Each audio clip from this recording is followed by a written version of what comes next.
শুভ সকাল বন্ধুরা, আশা করি আপনারা সবাই খুব ভালো আছেন। হ্যাঁ, আমার পরিবারেরও সবাই খুব ভালো আছে। তো আজকে সকালবেলা ঘুম থেকে উঠে আগে কাচতে দিয়ে দিয়েছিলাম। এই যে ওর বাবার জামা কাপড়গুলোই আজকে ছিল, এই ভারী ভারী জিন্সগুলো আমি সেভাবে কাচতে পারি না, ওই জন্য ওগুলো মেশিনে দিয়ে দিই। তো ওগুলো কেচে ধুয়ে নিয়ে সব কিছু করে ভাবলাম আগে ছাদে গিয়ে রোদ্দুরে দিয়ে আসি।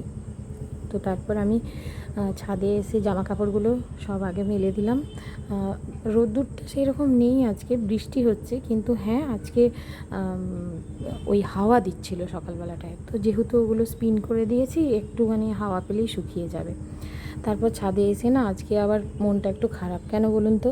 এই যে ফুলগুলো কালকে দেখিয়েছিলাম খুব সুন্দর হয়েছিল, আজকে আবার এই গাছটাতে দুটো ফুল হয়েছে, কিন্তু ওই যে হাওয়াটা একটু জোরে জোরে দিচ্ছে, আর সেভাবে তো মাটি দেওয়া নেই গোড়াগুলোতে, যার জন্য আমার গাছগুলো না কীরকম যেন নুয়ে পড়েছিল। আমি একটু ছাদে ঘুরছিলাম, দেখছিলাম, মানে অনেক পরিষ্কার পরিচ্ছন্ন লাগছিল চারপাশটা।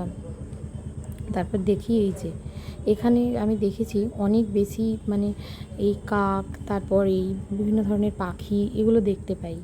আমাদের এই পাশটাতে একটু ঝিল এরিয়া, ওই জন্য সব দেখা যায়। তারপর দেখছি দূরে ওই নিম গাছে এই কাকগুলো বসে বসে ওদের মানে ডানাগুলো শুকিয়ে নিচ্ছে। এইসব দেখে আমি নিচে এলাম, এসে দেখি আমার মেয়ে আমাদের বাড়িতে ওই যে রেন্টে থাকে, আমার খুব ভালো বন্ধু আর কি। ও খুব ভালোবাসে আমার মেয়েকে, আমার মেয়ের আরেক মা বললেই হয়, মানে সমস্ত আবদার মেটায়। ওর কাছে গিয়ে বসে আছে। ওর এই যে ওর সমস্ত ক্রিম, নেল পলিশ, মানে সমস্ত কিছু ওর যা যা আছে আর কি, সব কিছু নিয়ে ও ওখানে মানে খেলছে এই যে। তারপর ওর ছেলেদের জিনিসপত্র সেগুলোও দেয় ওকে, কোনো কিছুতে বাধা নেই। তাই আমার মেয়েও খুব ভালোবাসে ওর ওখানে গিয়ে খেলা করতে। আর আমিও কি হয় গল্প করি ওর সাথে, মেয়েও খেলছে, মাও একটু গল্প করছে, মায়েরও বেশ সময় কেটে যায়। আসলে ওর ছেলেরাও স্কুলে চলে গেছে, আর আমার ছেলেও স্কুলে চলে গেছে। আমরা দুই বন্ধু মিলে গল্প করি, প্লাস মেয়েটাকে দেখাও হয়।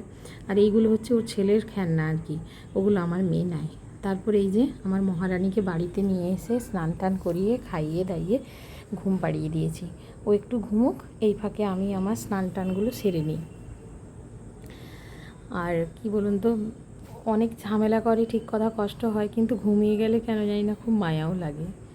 তারপর বিকেলবেলা ছেলে এসছে, মানে ছেলের আস্তে আস্তে প্রায় 3:30 বেজে যায়। ওকে স্নান করিয়ে খাইয়ে নিয়ে মানে ওকে বললাম, বাবা ম্যাম আসবেন, তুমি রেডি হয়ে যাও, পড়াতে আসবেন। তো ও বললো, মা আমি একটুখানি ওই আসার আগে একটু খেলতে বসে যাই। তো ওই পেনগুলো নিয়েই খেলা ওর।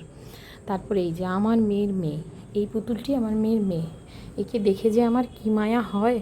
কি সুন্দর ছিল জানেন, ওর যখন মুখে ভাত হয়েছিল তখন আমার ছেলের এক বন্ধুর মা ওকে এটি গিফট করে, তখন খুব সুন্দর ছিল, আর এখন কীরম হয়ে গেছে। তারপর এই যে দেখুন না, ক্যালেন্ডারটাও আমার আর চেঞ্জ করা হয়নি, কবে যে মান্থ এন্ড হয়ে গেছে এখনও চেঞ্জ হয়নি, তাই জন্য আবার করে নিলাম। ভালো কথা, একটু গুছিয়ে টুছিয়ে নিয়ে দেখলাম আমার হাজব্যান্ড এসে গেছে। ও এনেছে জিলিপি, আর আমাদের ম্যাম এসেছিলেন পড়াতে, উনি এনেছিলেন সিঙ্গাড়া। তো এই নিয়ে আমাদের সন্ধেটা আর জমে গেল। ভালো কথা, এভাবেই আমরা আমাদের সন্ধেটাতে জিলিপি আর সিঙ্গাড়া খাই। আপনারাও সবাই ভালো থাকবেন। আজকের মতো ভিডিওটা আমি এখানেই এন্ড করছি। শুভরাত্রি সবাইকে।